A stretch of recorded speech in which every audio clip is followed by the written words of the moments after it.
Hello दोस्तों, मैं no profit no loss पे बेस्ड जो क्वेश्चंस होते हैं उसके लिए एक और ट्रिक लेकर आया हूं। तो इस क्वेश्चन को कैसे करेंगे, देखिए। एक दुकानदार ने दो समान वस्तु में से एक वस्तु को 15% के लाभ पर और दूसरी को 20% की हानि पर बेचा है। इस प्रकार उसको पूरे सौदे में ना तो कोई लाभ हुआ ना ही कोई हानि हुई, यानी दो चीजों को, एक जिसमें से एक को 15% के प्रॉफिट पर बेचा, दूसरे को 20% के लॉस पर बेचा और उसको जीरो प्रॉफिट हुआ या जीरो लॉस हुआ। तो इस तरह के सवाल में क्या करना है हमको, जबकि इसमें पूछा गया है कि दोनों आर्टिकल जो हमने बेचे हैं अलग अलग रेट पे, उनकी सेलिंग प्राइस में डिफरेंस पूछा है। तो कितना आसान है, देखिए। पहला आर्टिकल जो है उसका 15% प्रॉफिट पर बेचा है, यानी 15% को अगर हम लिखेंगे तो 15/100 करेंगे और इसको हम काट के करेंगे तो 3/20, यानी 20 रुपए की चीज पर 3 रुपए का फायदा। ठीक है, सीपी एसपी और प्रॉफिट या लॉस जो भी हो रहा है वो यहां लिखेंगे। तो यानी 20 रुपए की अगर चीज है, 3 रुपए का उसको प्रॉफिट हो रहा है, तो वो चीज 23 रुपए में बेची उसने। पहली कंडीशन हो गई। दूसरी कंडीशन उसने बोला दूसरे को 20% के लॉस पर बेचा।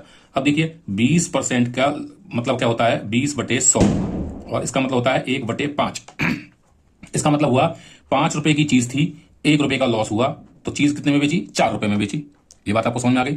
बट उसने एक बात कही है कि ना तो उसको प्रॉफिट हुआ ना लॉस, तो प्रॉफिट और लॉस यहाँ इक्वल नहीं है, तो उनको इक्वल करेंगे तो इसको 3 बनाना पड़ेगा, तब ये 3 होगा, बराबर हो जाएंगे। तो मैं इस नीचे वाली टर्म को पूरे को 3 से अगर गुणा कर दूं तो ये टर्म क्या बन जाएगी, ये बन जाएगी 15, ये बन जाएगा 4 तिया 12 और ये बन जाएगा 3। नाउ आप देखिए ये और ये दोनों इक्वल हो गए। जब ये इक्वल हो गए तो इनकी सेलिंग प्राइस क्या आई, इसकी ये आई और इसकी ये आई, तो इनका डिफरेंस कितना हो गया, 23 - 12, कितना होना चाहिए, 11 का।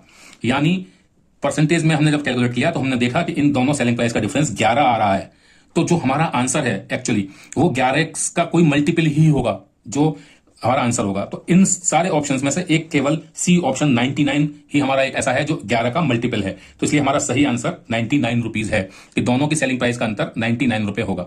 तो उम्मीद आपको समझ में आ गया होगा इन सवालों को कैसे करना है जब सीपी एसपी कुछ नहीं दे रखा है, केवल और नो प्रॉफिट नो लॉस की कंडीशन है। तो इन सवालों को इस तरह से टिक लगा के आप आसानी से कर सकते हैं। तो आपको अच्छा लगा होगा और उम्मीद है लाइक करेंगे आप, इसको कमेंट करिए अगर आपको पसंद आता है तो। और मिलता हूं नई वीडियो में नई ट्रिक के साथ।